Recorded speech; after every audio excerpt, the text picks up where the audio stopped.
সাধারণ মানুষের পাশে দাঁড়ানো যে শিক্ষা দিয়েছে বঙ্গবন্ধু কন্যা শেখ হাসিনা হোক, বঙ্গবন্ধু সেই তারা আজকে সাধারণ মানুষের পাশে দাঁড়ানো আহ্বান জানাচ্ছি।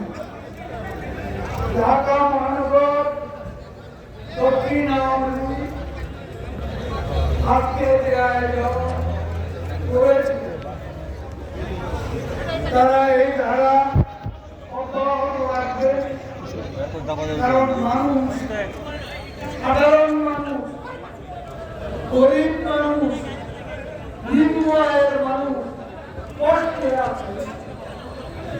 এই কষ্টের সময় আওয়ামী লীগকে মানুষের পাশে দাঁড়াতে হবে। এটা শেখ হাসিনা আহ্বান। এখানে আমাদের নেতৃবৃন্দ আছেন, আমাদের বাবাবৃন্দ আছেন, এই এলাকার এমপি, যারা নির্যাতিত নেতা, আমাদের যুগ্ম সাধারণ সম্পাদক বাবাবৃন্দ আছেন, আমাদের সাংগঠনিক সম্পাদক মির্জা আজম, ঢাকা মহানগরের সভাপতি আবু আহমেদ মান্নাফি, জেনারেল সেক্রেটারি হুমায়ুন কবির, কেন্দ্রমন্ত্রী আমাদের আনোয়ার হোসেন, সভাপতি ফরাজি আনিসুর রহমান, আমাদের দপ্তর সম্পাদক ব্যারিস্টার ডক্টর সেলিম মাহমুদ, দপ্তর গবেষণা সম্পাদক এবং মহানগরের নেতৃবৃন্দ স্বপন আক্তার সহ আমাদের নেতৃবৃন্দ দেখতে পাচ্ছি।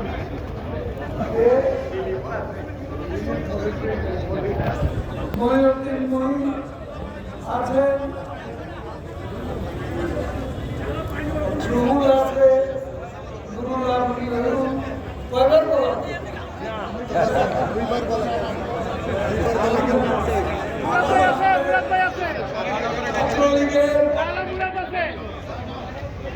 ছাত্রলীগের নেতৃবৃন্দ, মহানগরের আওয়ামী লীগের বরাদ এবং নেতৃবৃন্দ এখানে উপস্থিত হয়েছে।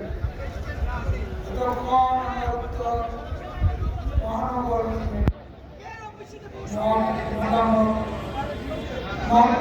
সভা করেছে এবং তার একটা সামগ্রিক দিয়েছে। আপনাদেরকে একটা অনুরোধ করুন, কোন অবস্থাতে কারফিউ ভঙ্গ করবেন, কোন অবস্থাতে কারফিউ বন্ধ এমন কোন কাজ করবেন এবং কোন অবস্থাতে এ সময়ে স্লোগান দেওয়া কোন প্রয়োজন, স্লোগান দেওয়া বন্ধ করতে হবে। মানুষকে সাহায্য করে সময় আরো খারাপ হতে পারে। এখন যে অবস্থা রয়েছে আড়ালে আড়ালে তারা কিন্তু আরো বড় প্রস্তুতি নিয়ে আক্রমণ করতে পারে। তাদের টার্গেট শেখ হাসিনা সরকারের কথা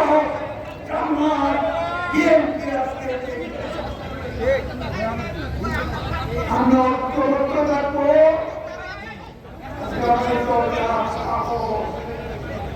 সাহসী নেতার দরকার,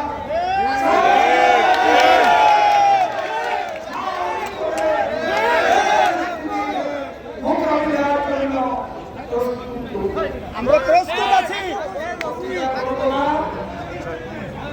সবাই নেতৃত্ব দোয়া করবেন তিনি আজকে যে পরিস্থিতি সামাল দিয়ে যাচ্ছেন আল্লাহ যেন তাকে শক্তি দেয় আমিন মর্যাদা রক্ষা করা আমিন বাংলাদেশের জনগণের স্বার্থ রক্ষার জন্য যে সংগ্রাম তিনি করে যাচ্ছেন আল্লাহ তাকে সাহায্য সবাইকে ধন্যবাদ জয় বাংলা জয় বাংলা।